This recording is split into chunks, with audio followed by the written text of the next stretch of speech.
Now Joe, he worked at Theraspace. Most of his life he'd been there. First working on one thing and then on another. He'd had a very varied career. Joe had no qualifications, of course. Academically, he were a dead loss. And so useless were he at doing his job, as Theraspace made him a boss.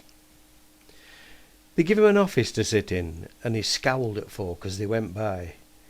And he came out and walked round every hour or so as not to let sleeping dogs lie.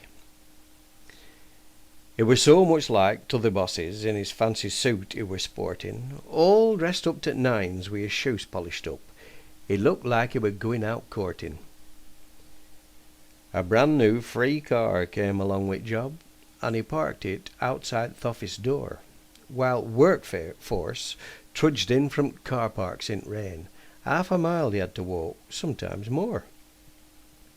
His afternoon cuppa were fresh brewed in pot, and brought to him in a blue cup, but t'others brought flasks. They used them coffee machines. Aye, it were a bit of brew to sup. And bosses cared nowt for workers, and workers cared nowt for bosses, and nobody cared that these attitudes turned Theraspace profits to losses. And Joe carried on bossing like he had been taught, like his bosses had taught him to do. And every day Theraspace sailed closer to wind, like a ship with a mutinous crew. Cost at planes kept on soaring just like you'd expect, with workforce demoralised like. But they couldn't change management's attitude, not even after they'd been out on strike.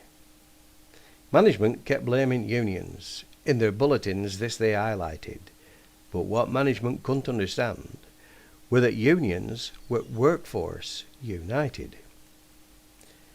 Workforce were more interested in company than any at management lot, but nobody wanted to listen, and management didn't give a jot.